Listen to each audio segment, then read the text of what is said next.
everybody, it's me Laura, and today we are going to create some ripple patterns using my Sculpey or your Sculpey ripple blade.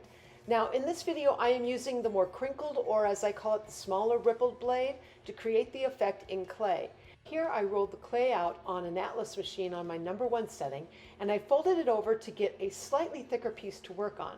And now I am squaring up the edges, as I call it, with my tissue blade, and so I can get it ready to create that ripple effect on this rectangular piece here.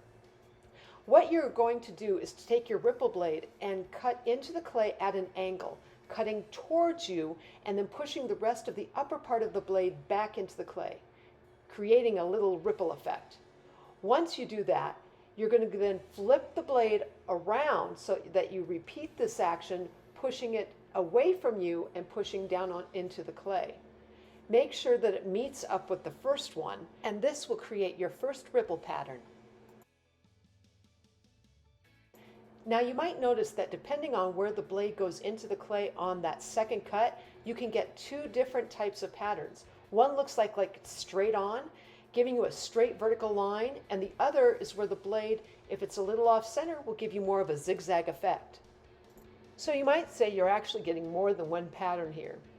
So have fun with this one. I think you'll really enjoy it.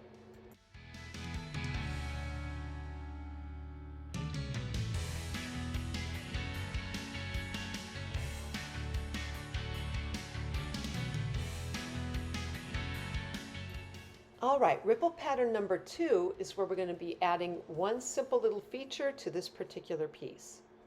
And that is a simple ball. So we're going to go ahead and put those right in the little areas where the ripple is not happening at all. And you're going to do that all the way down the line. And this is going to go ahead and give you then pattern number 2.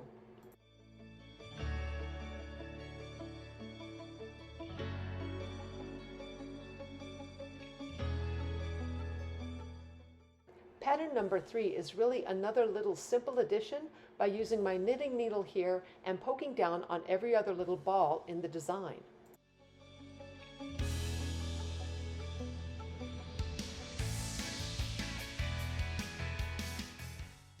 Pattern 4 is really just poking in the other balls that are not poked.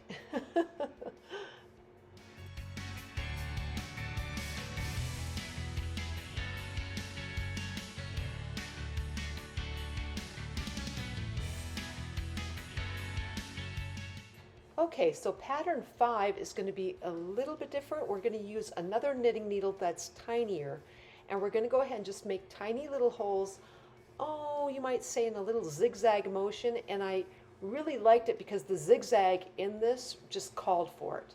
So do that on one portion of this pattern, and that will give you design pattern number 5.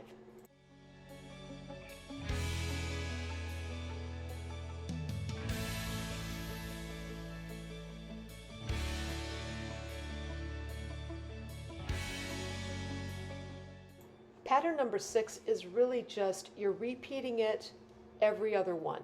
So you're poking in those same holes you just did on pattern number 5, except you're skipping one section and going to the next one.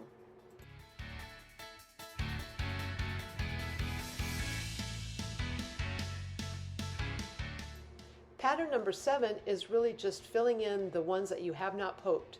And we're going to do it slightly differently though, by going ahead and poking right down the center. Now I did this because it was like each one of those little rippled areas were slightly different. So one was more zigzag, the other was more lined up. So the ones that were more lined up, I thought we'll just go straight down the middle.